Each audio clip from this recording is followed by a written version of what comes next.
Our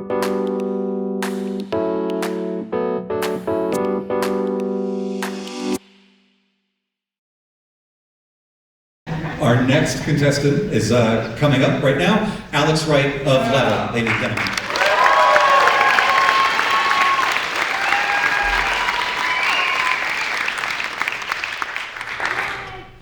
So this is Christina and JD. Christina recently reached out to Level because she wants to do something familiar to all of us: support her partner's educational advancement. Christina and JD want to learn how to start a business in the next couple of years, but JD can't get access to entrepreneurship training. And Christina, no matter how hard she tries, can't do anything to help. You see, JD is in prison, and Christina is caught up in an impossible web trying to support him. Right now, tonight, 2 million Americans are locked up in the prison industrial complex, locked away from education, from job training, and from community support. And like Jaylee, they're at facilities without access to computers or the internet. They have little to no access to effective job training and education programs, yet they will be released back out into society without the skills that they need to be the productive members of society they want to be to support their families and themselves. I'm Alex, and I'm co-founder and executive director of Level, and we create and distribute job training and education content for people in prison all across the country. Right now, our content focuses on entrepreneurship, restaurant training, computer science, truck driving, and meditation. And we do this to convert the otherwise wasted years of incarceration into an opportunity for a brighter future, and so that people like Jaylee can thrive once released. Our program has been in operation for 3 years, and during this time we have seen tremendous growth. Based on grassroots, word-of-mouth recommendation, we have served 3,900 incarcerated learners and see 100 signups every month. And just look at this map. Our program has reached 800 state, federal, county, and military prisons in 48 states.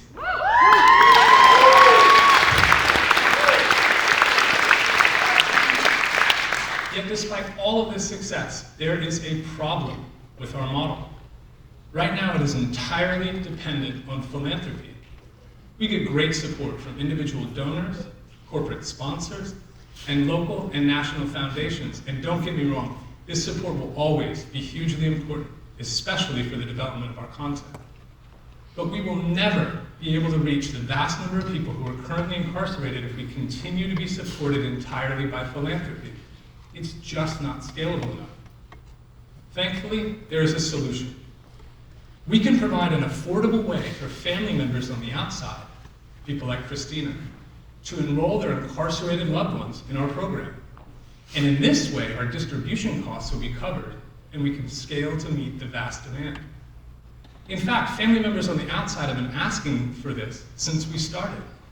Well, why haven't we been able to do this?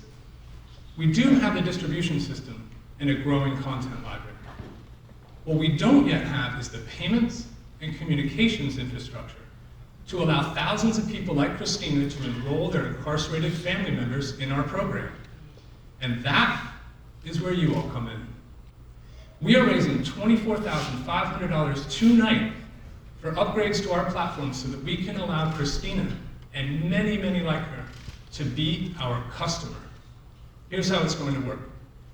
We will charge Christina $65 to enroll Jaylee.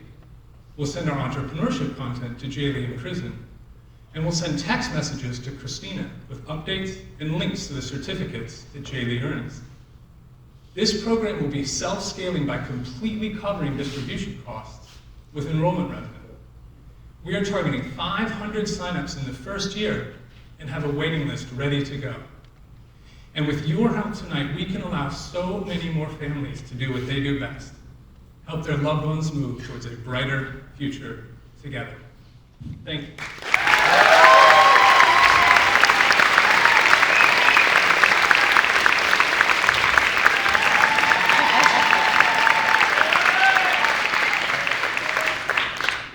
Alex, how do you create relationships with the prisons today and ensure your content is getting distributed? We don't have relationships with the prisons, we have relationships with the people in prison. So we serve people in prison directly, and that allows some really cool things to happen. One, we can reach pretty much any person in any prison anywhere in the country. Two, we can serve people in maximum security and solitary confinement. And three, when they move from facility to facility, we can pick right up and move them.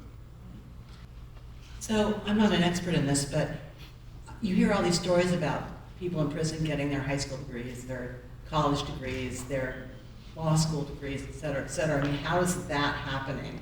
And how is that, if in fact they don't have access to outside resources? Yeah, so it's a great question, and there are certain programs at certain facilities that do have education programs like this, but for the vast majority of people in prison in America, they don't have access, certainly to highly developed training programs. So you definitely do hear about college in prison programs, and with the Pell Grant restoration that just came back online, that got pulled off way back in Bill Clinton days, there's a lot of new money flowing to that, which is fantastic. But what that is going to affect is a couple hundred people at some facilities that have thousands of people at it in a state that has 10 or 100,000 people incarcerated at it. So it takes all forms to get there, but we don't think that's enough. How are you measuring impact and benefit for the students? That's a great question. So we measure things like Net Promoter Score, which we have like an 83 Net Promoter Score, which is super high. And one of the challenges that we face is the long-term measurement that a lot of people want, that we really want, is post-release income, reincarceration. To measure that takes 7 to 10 years. We've been in operation for 3 years. So we really look at shorter-term things like how many guides do people complete, what are their test scores, how much do they recommend our product. Hey, so congratulations on founding something super cool. Oh, thanks. It's a real problem, man. Way to go. Not everybody does this stuff. So, question for you, just in terms of driving revenue for this outfit. You know, seems like you're providing pretty good value to the prison. I like the alignment of having the prisoner's family, have skin in the game on it. I think that sort of creates interesting conditions. And then what about the prison? Like, can you go back and charge the prison a little bit too, or? The prison? Yeah. I mean, I would love to. If you want a job, if you're good at that, we could. Can't say I know much about it. No, listen, it's a great, all joking aside, it's a great question. The long and the short of it is that we really exist because they're not doing the job that they should. If they were doing the job they should, we wouldn't exist, and that would be awesome. But because they're not doing the job that they should, we do exist, which is also awesome. It could be that if we grew much, much larger, there could be single facilities that could come online as a customer. But that is not in our revenue model right now. And how do you want to price it then to the prisoner's family? We're coming in at $65, and we came at that price from two different ways. One is from interviews with family members. A lot of these individuals are pretty stressed out financially. They're paying a lot to commissary, predatory phone charges, etc. But we do feel that that's a price that most can afford, certainly not all. And then the other way that we came at that price is from what it actually costs us to serve the individuals. And it costs us $9.50 per interaction when we receive a completion form and then send back out a certificate and a new piece of content. And that's for labor, printing, and shipping. And so we anticipate about 5 interactions per year, and so the two of those overlap together to be pretty close to each other. Okay. Judges, Alex, thank you so much.